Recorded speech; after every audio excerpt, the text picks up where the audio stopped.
Hey guys, how's Hello. it going? Hello. Miss Womack and Mr. Shaw here again. Just ready to really bust this out. Yeah, let's get done with this chapter. Sorry, Miss Womack really hates this chapter. So we're gonna just get through it. We're gonna make sure we're just gonna celebrate at the end. Yeah. Let's do it. All right, so learning objective 14.3, we're going to identify the factors that influence the effectiveness of bureaucratic implementation of public policy. Let's do it. It's not working. There we go. Here's your vocab page. So these are not so many in this section. Make sure you read through these and understand what we're talking about when we hit on these little guys. Seems great. All right, so what implementation means, guys, what's happening is that these laws are gigantic. They're super broad, and we actually have to have somebody who puts that puts the law into action. And the bureaucrats are the ones that do that. Again, these policies are not self-executing. The laws are super vague a lot of the time. Yeah, Congress will create something very vague. Right. And then it's the job of these bureaucracies to actually nail down the details of all these policies. And that's what's important too, just because like these laws, like people get so much credit, the congressmen get so much credit for the laws, but it's actually the bureaucrats that deserve a lot of the credit because they are the ones that are doing the hard part, Right. which is figuring out what the heck these congressmen meant when they passed this law. Right. So the critical part is the implementation. These agencies, these new responsibilities. Again, sometimes they have to create entirely new agencies to make this stuff happen. Like Homeland Security after 9/11. There's a lot of problems there. It's very difficult to do that. So that again, that's the bureaucracy's job, is to make sure that they're figuring out how that gets done. Yep, and then they also are going to translate policy goals into rules and guidelines. So again, Congress creates these policies, but they're going to have to actually, in your book, it talks about how some bureaucracies create these very detailed, like almost like handbooks for employees to kind of refer to make sure they know exactly what goals they're trying to reach and what rules and guidelines they have to follow. And then bureaucracies are also going to, with these different policies, coordinate resources that might be necessary for these different areas, whether it's, allocating money or whatever it might be, weapons, etc. So they have to coordinate all these resources for all these different bureaucratic agencies. And the resources they get are usually not what they need. For Right. example, I just saw today, ironically, the Postal Service, they request like $2 million a year, and they only get like $30,000. Yeah, So they're not insane. always going to get exactly what they need, which is part of the problem as to why sometimes on the next part of this presentation, things don't go as planned in the bureaucracies.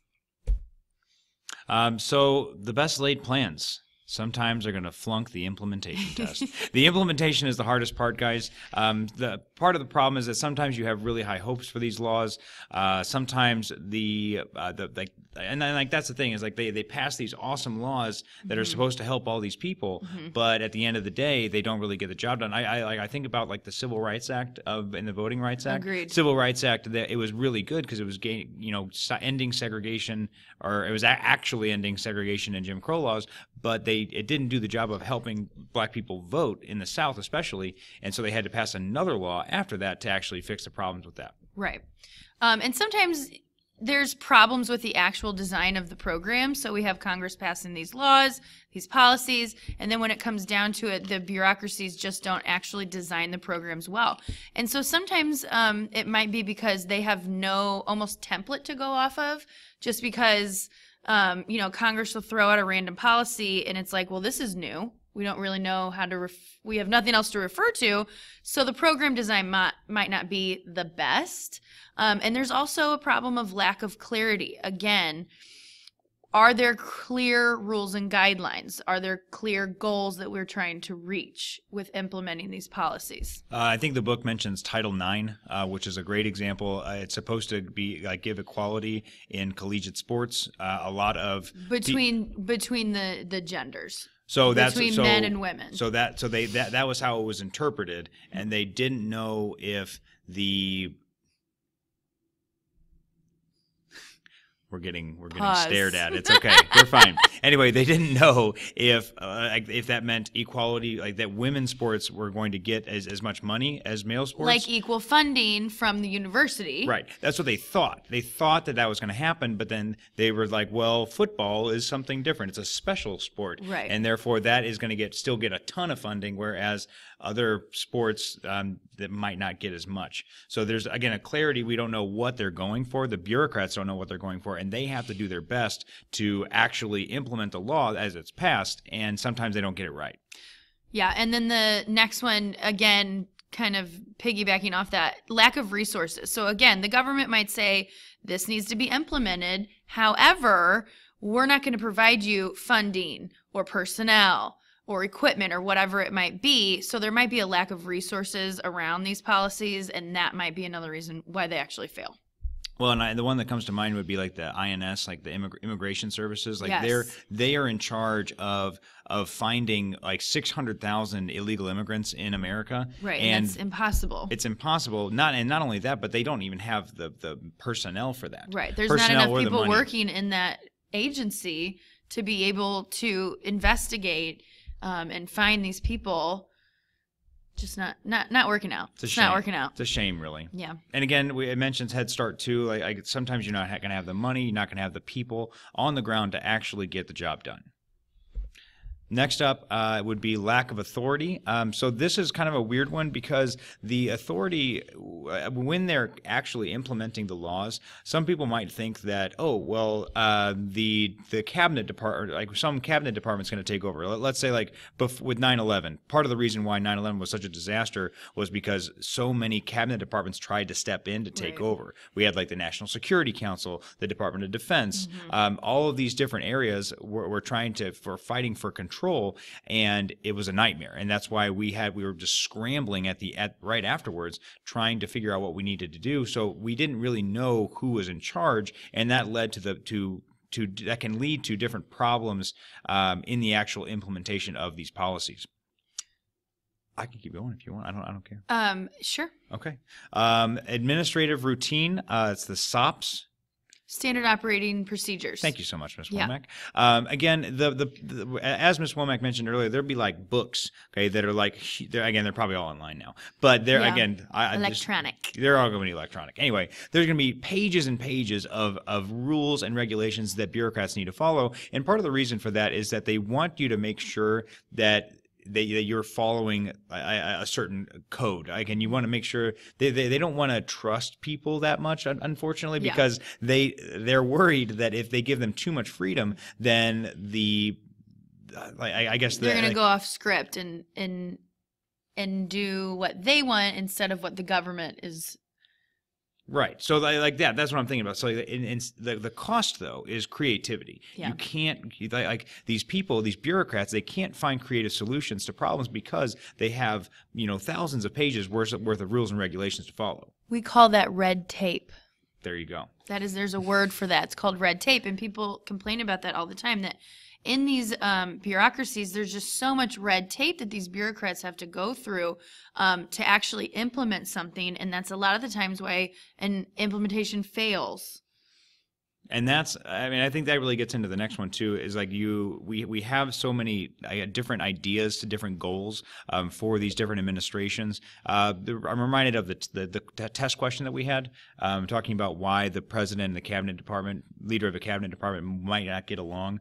Yes. These administrators are going to want to they're going to have their own goals. They're just human beings. They want to get things done themselves. They might not agree with the president. So if the president, issues an executive order or Congress passes a law, they might not necessarily agree with the law, Right. and they're not supposed to participate in partisan politics, as we mentioned in the last video. But sometimes, again, that they're against their better judgment, that might get in the way. Right. Yeah. Last one, fragmentation. So that one is, so think of it like this, like there's so many different parts of the government that like certain areas, it's kind of like the lack of, like not the lack of authority. Like what I mentioned earlier about 9/11, like there are too many different Yes. groups that are trying to like figure out what's happening. Yeah. So like with the ocean, Too many cooks in the kitchen. That's what we say. We say that? Yeah, we. I like that. Society. Okay. I didn't. Oh, I thought you meant just we. No, society. Okay. I thought I wasn't pulling my weight. Anyway, so the part of the problem is that, like, when this government is fragmented, we kind of want that because we don't want it to get too powerful, but at the same time they don't work well together. So like there's in the book, I think it mentions like the Coast Guard computers not like being able to communicate with like the EPA's computers at all. So like they have, like, if they're trying to work on like ocean cleanliness, they might not be able to communicate very well, and it could lead to certain programs that are designed to benefit the ocean and benefit the environment. It might end up leading them to failure. Yep, perfect. Nailed it. All right, moving on. So there obviously are very many examples of successful implementation, and one that your book gives is the Voting Rights Act of 1965. Mr. Shaw mentions that first it's the Civil Rights Act of 1964 that is passed, and because it was not well implemented, they actually have to go back and pass the Voting Rights Act in 1965, and this is going to be much more successful. It defines clear goals, okay? The goal here was to get as many African American voters registered as possible, especially in the southern states.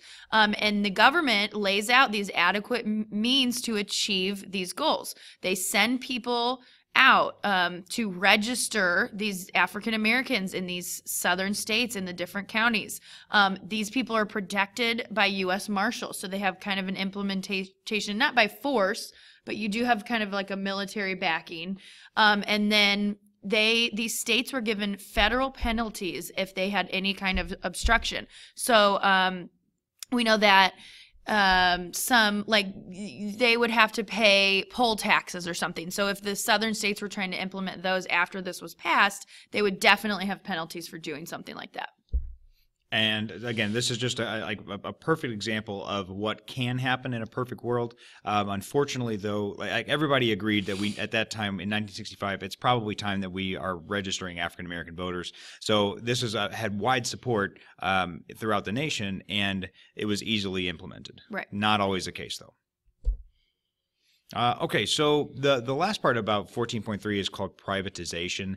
This was kind of started in the 80s, and it's the idea that the government as it is very inefficient. And what we're trying to do is we're trying to kind of open it up to the private industry, which would allow, first of all, it would allow a decentralization of government, which again a lot of Republicans like. They don't want one central authority having too much power.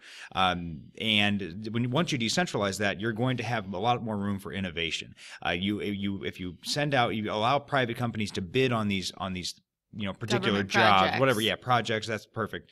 You might see a lot of actual innovation. You might see a lot of people who are thinking outside the box. Rather, like in a government job, you don't necessarily have a lot of incentives to think outside the box, whereas a private company, you get bonuses. Yep. And in government, you really don't. And this makes room for better quality individuals or workers, because they're fighting each other to get this bid for this government job. And so it's going to be higher quality work because the government's only going to hire the best, or those people that quote them at the lowest price, I suppose. Wow. So anyway, then we move on to contractors. And so contractors, the government kind of looks for private contractors to say, here on this electrical work that we're doing on a government building, we quote you at this amount. And again, that allows for competition with these private companies. And ideally, that's going to save the government money. In theory.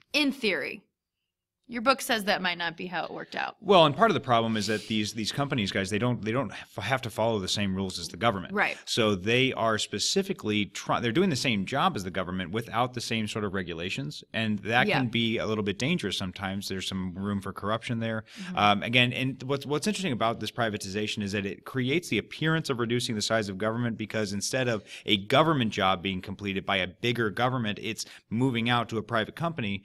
But those people are working for the government. Right. So essentially, it looks like you are reducing the size of the government, but you're actually making it bigger. But also there's less public scrutiny. Again, if a private company, they don't have to let people into their boardroom. Like Right. we have no idea what's happening inside the boardroom of a private company.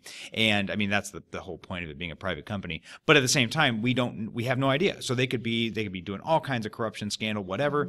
And we just have to They could deal be with paying their workers not good wages, and we wouldn't even know. it. Exactly. So there, again, there's pitfalls, but there's also some benefits to it as well. Right.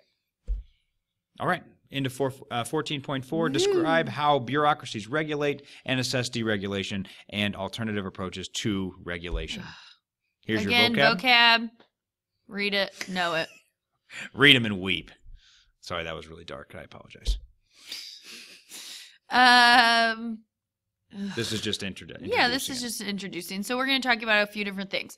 Regulation in the economy and in everyday life. So how do bureaucracies regulate the economy and everyday life? Two different types of regulatory activities, and then deregulation. Let's do it.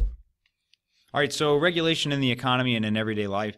What you guys know, we talked about, like in U.S. history, you learn about laissez-faire capitalism. You learn about capitalism. Laissez-faire. You learn about capitalism in general, and basically it's the government staying out of the economy. We've learned, though, that it's not great when the government does that, and people have horrible wages, have horrible working conditions, etc. So now the government does regulate and make sure that certain companies, actually all companies, are following these rules that they have set out, such as minimum wages, appropriate safety measures, things like that. Again, there are different agencies to regulate different companies, like the FCC is going to regulate communications. The FDA is going to regulate like the consumption of food and drug agencies, production of food. Absolutely. So just the history here again. I just kind of mentioned a little bit. There was virtually none before the 1900s. They was in charge of the state. The state and local governments were in charge of doing it, and unfortunately, they weren't doing a very good job. And after 1887, the federal government kind of takes over. They started setting rules. This is during the Progressive era that you guys learned about. They established the Interstate Commerce Commission, which is going to be in charge of regulating trade between the states. So again, in that after that, we're really starting to see the government take a much larger role in the economy after 1887. And then I think it probably expands during the Great Depression. I think it would have to. Greatly expands. I mean, so many poor people. They're all staring at you with their angel eyes, trying to get money from you. Give me food. Moving on.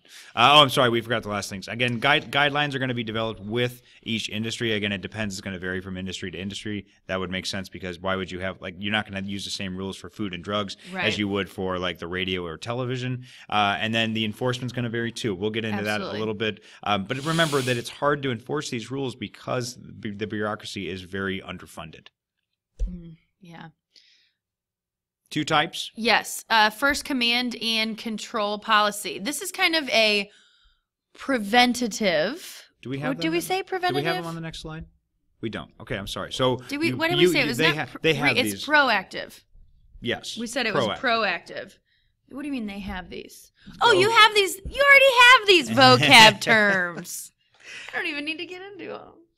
Well, you should talk about it. Yes, I do. Okay. So this is like a proactive way to regulate activities. So they command it. They command it. You must do this. You have to do certain things, and the government, is going to monitor you, your business, or whatever it might be, doing these things to reach a goal that we've both set. And that's how it works. And if you don't, then you are going to be a little bit punished for it, probably. Seems good. Again, this is your traditional, this is meet this requirement or get punished. Right. Okay. And then the incentive system, on the other hand, it's pretty much the opposite. They're going to say, hey, if you do this, right, we'll give you some benefits. So big example would be with carbon emissions for the environment. So if you lower your carbon emissions, okay, you will you would see certain benefits from the government. The book mentions specifically a policy that Clinton had. He essentially made your carbon emissions into a currency. And so if you didn't use very much, that was good. But a company that needed a lot, they could buy your carbon. I don't know what to call them. Let's call them carbon bucks. Okay, Carbon bucks. They would buy your carbon bucks from you, so you're making money, but they're kind of getting punished because they have to spend more money in order to produce the same sort of materials that they were before. Yeah, interesting. I know.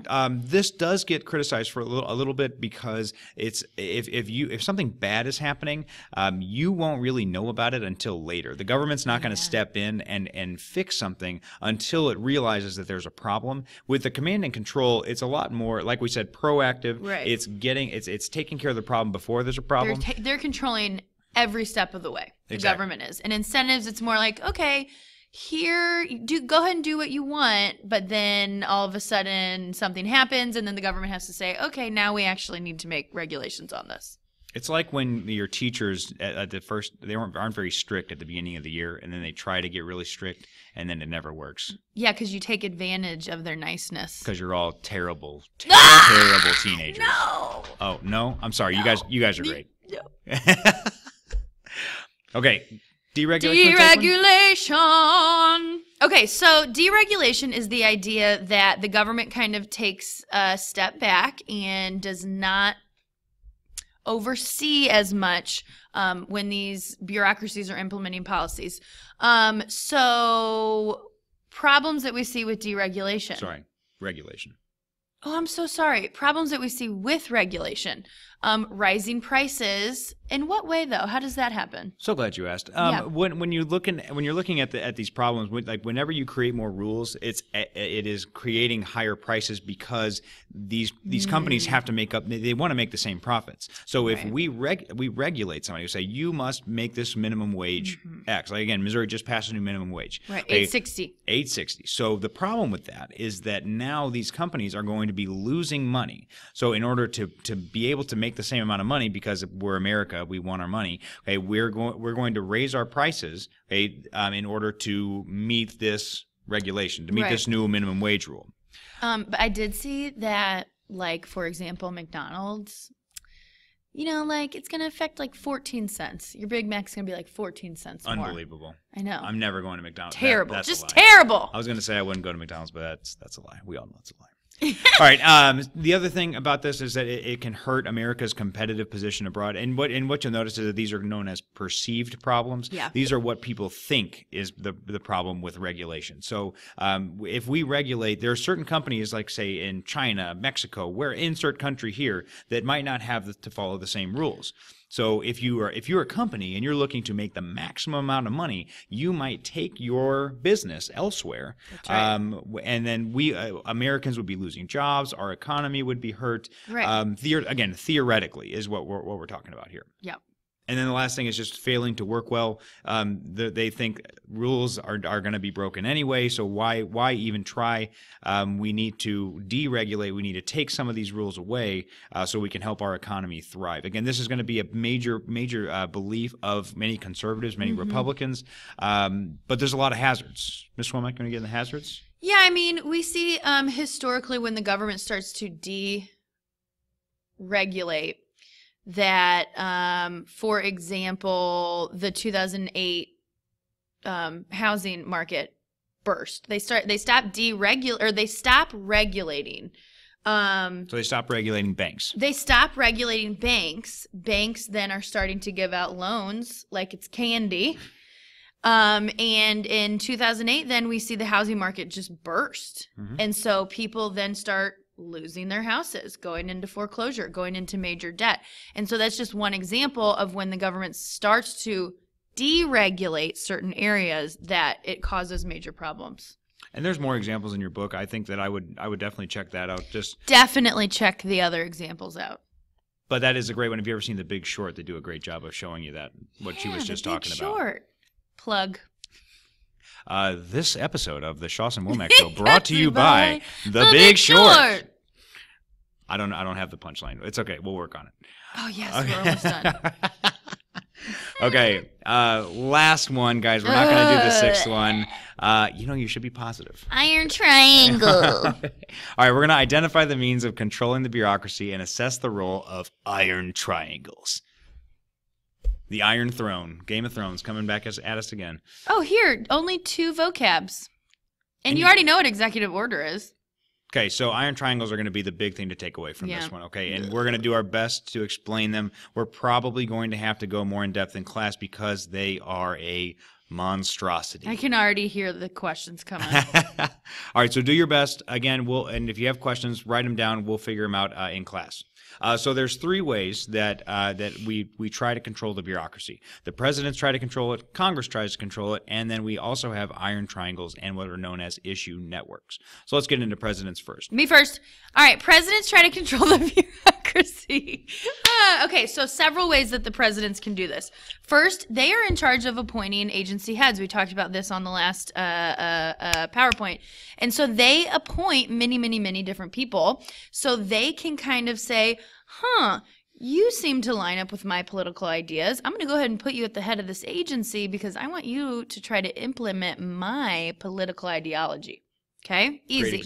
Great example that Donald Trump appointed Scott Pruitt to the head of the EPA. And Scott Pruitt specifically did not believe in climate change, which is a big deal for the Environmental Protection Agency. Like he was a guy who was a big business guy. Yep. Like that's part of the problem is that like that shows you how little like President Trump really cared about the EPA because he put a guy in charge that doesn't really. He literally came out and said that he wanted to get rid of the EPA. Yes, exactly. That he didn't think it was necessary. Exactly. Sorry. Yeah, he took over. No. She was so mad. Okay, so another thing is presidents can issue executive orders. And a great example of this is going to be after 9/11. George Bush uses an executive order to set up Homeland Security. And that was a very necessary department. Absolutely. To establish at the time. So anyway, we know executive orders carry the force of law, and so that's a great example of how the president can kind of control bureaucracy. Obviously, the president creates the budget. He does not approve it. We know Congress does that. But the president can alter the budget and say, I think that this agency, we should cut their funding, or maybe we can increase their funding, however the president decides, but he can definitely alter that agency's budget. And then the last one is that the president can kind of reorganize the agency. So maybe change up the leadership or set it up to where maybe one department answers to a different agency or something like that. Just kind of reorganize things. And that's really difficult to do. Like that's, as Ms. Womack mentioned with the Homeland Security, that is exactly what happened. You had all these people who had a stake in national security and Homeland Security, protection from terrorism, and he took all of those kind of different parts from the different, like CIA, NSA, whatever, and he gave it to just one new department. I think like one other time, I'm thinking in the 70s, they reorganized. It was health and education and something else. And they cut it into education, and Department Health of Education, and Human Services. and Health and Human Services. So that's, again, it's very difficult to do that. And again, you're going to be cutting jobs. There's going to be a lot of people that might not like it, specifically like interest groups. Interest groups, we'll find out later, they have like really cozy relationships with these like committees and these bureaucracies, and they don't like when the president or Congress tries to reorganize those because then they have to talk to other people, and that wouldn't be good for these what are they called? The people that talk. Lobbyists? Thank you. What the heck happened? Lobbyists. It fell out of my head. Okay. Moving on. All right. Congress is going to also paradoxical. What? Okay, Congress is going to try to control the bureaucracy. They have a paradoxical relationship. Part of the reason is because they need to provide a service to their constituents. That's how they get reelected. But they also have to solve problems that are occurring, in the bureaucracy. So the way that they're going to do this is they can influence the appointments of agency heads. They can talk to the president and make sure that he is appointing somebody that they approve of. They can definitely alter agency budgets. They can just say, well, you're not getting any money this year, and that would essentially destroy that agency. Power of the purse. You should probably write that down. Yeah, Congress has the power of the purse. Okay, and that, again, they can tighten the purse strings, make sure these bureaucracies aren't getting enough money to operate, which would essentially shut them down. They can also hold oversight hearings. We know about oversight. We've learned about it before. Yep. They are going to make sure that the bureaucracy is doing as Congress intended with these laws. And if they aren't, they can, perhaps change people out, change their budgets, and just kind of make sure that they're doing what they're supposed to be doing. Absolutely. Or if, as we mentioned, if we have not a very clear purpose in mind with these laws that Congress is writing, they can rewrite the legislation altogether, try to make it more detailed, try to make it more straightforward. Yep. All right. Let's get into iron triangles. Sometimes called sub-governments. Because, I mean, that's literally what they are at times. They come up with their own rules and regulations and policies. They do. All right, let's start with the picture. Let's start here, and then let's go back. Okay, so this is an iron triangle. So at its most basic, the iron triangle is a relationship between a bureaucracy, an interest group, and then a congressional subcommittee. Okay, so what they all benefit from each other. Okay, that's the thing. Is like, so they have established a relationship, and they are able now to kind of work together to get certain things passed. So everybody, I would probably copy this down. I would too. I mean, honestly, although it is in your book. It is in your book. I mean, maybe at least take a picture of it or something. Again, this is really important, guys. So I would 99.9% guarantee that there will be something about iron triangle on the AP exam. Easy. Okay, so anyway, what we're going to see here is that they all have a different part to play. They all have different interests, and they all want to get the job done. So, for example, we'll start with interest groups. This is talking about tobacco specifically. So there's interest groups that, like, for example, the tobacco lobby, that's going to include both farmers and manufacturers. They want to make sure that farmers are getting subsidies, that farmers are getting taken care of. Prices are high for tobacco. They're getting resources that they need. Exactly. Yeah. So they are going to talk to congressional subcommittees, and they're going to talk to bureaucracies, and they're going to make sure that those things that they want are actually taking place. Yeah, and they're also going to provide a lot of information, especially to these congressional committees when it comes to what farmers need. This is how well the farmers do and help the economy, et cetera. They're going to be, these lobbyists are going to get in there, and they're really going to pump the congressman full of information. Well, and that's the thing, is congressmen, they have a wide range of expertise. They can't be experts in every single thing. But if you're on a subcommittee, you would think that you would be at least a moderate expert. But you have to rely on these lobbyists that know so much. These lobbyists know everything about that industry. Exactly. So they're going to come to you. They're going to hit you with all these facts, and they're going to try to get their stuff passed. Yep. Again, so the subcommittees then, they are going, and I guess we can talk about the bureaucracy. Well, let's talk about some subcommittees first. Okay. So again, as we said, interest. I don't know why I'm like pointing at the screen like you can see what I'm doing. Sorry. Ooh, I can use the mouse. Oh, yeah, all right, there we go. Okay, so you see here that the campaign contributions and support, they're going to be making sure that these congressmen are well funded, if you vote this way or create a policy to help me, I'll go ahead and stick some money in your pocket. It's very for your next campaign. It's very unfortunate.